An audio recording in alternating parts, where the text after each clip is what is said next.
عندك بيب جوارديولا مع مانشستر سيتي في اول موسم، الراجل كان لسه اول موسم مع السيتي في البريمير ليج، قدر ان هو ياخد بيهم مركز مؤهل لدوري الابطال. وفي الموسم اللي بعديه اخد الدوري الانجليزي وسيطر على الدوري الانجليزي لسنتين على التوالي.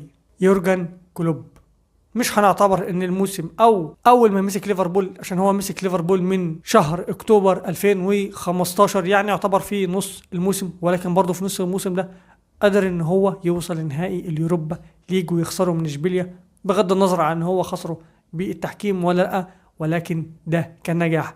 في الموسم اللي هو يعتبر الاول الفعلي بداية من موسم 2016 2017، الراجل بفترة الاعداد الراجل قدر ان هو ياخد مركز مؤهل لدوري الابطال، فده نجاح. الموسم اللي بعديه الموسم الثاني، والموسم برضو اللي كان ماسك الفريق من اوله لاخره، الراجل وصل لنهائي دوري الابطال في موسم 2018، وده كان بداية رجوع ليفربول لدوري الابطال من 2015. وكانت مشاركة 2015 كانت مشاركة اصلا يعتبر مشاركة هزلية، ان هو كان طلع من دوري او دور المجموعات مع ريال مدريد وقتها. ولكن انك في تاني موسم وجاي على فريق ليفربول كان مهلهل يعتبر، او كان بالفعل هو مهلهل، مش يعتبر لا كان مهلهل فعلا، وانك في تاني موسم توصل لنهائي دوري الابطال، فده في حد ذاته نجاح. في الموسم الثالث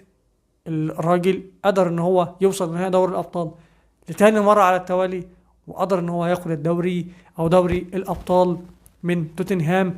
وفي الدوري الانجليزي الراجل جايب 97 نقطة، 97 نقطة، وما قدرش ان هو ياخد الدوري الانجليزي، فدي مش بتاعته، لانه كان ساعتها بينافس بيب جوارديولا في الدوري، ودي حاجة كانت مرهقة. و97 نقطة تحسم اي دوري في اي مكان في العالم، فده النجاح. تاني موسم او تالت موسم ليك هيكون النجاح والحصاد، لكنك في الموسم الاول اخدت دوري انجليزي، ولكن في الموسم الثاني اللي هو الحالي انت بادئ بداية كارثية ليفربول ما عملهاش من سنين السنين. يعني يورجن كلوب في كل المواسم بتاعته 8 او 9 مواسم مع ليفربول ما عملش بداية كارثية او موسم كارثي بالمنظر ده.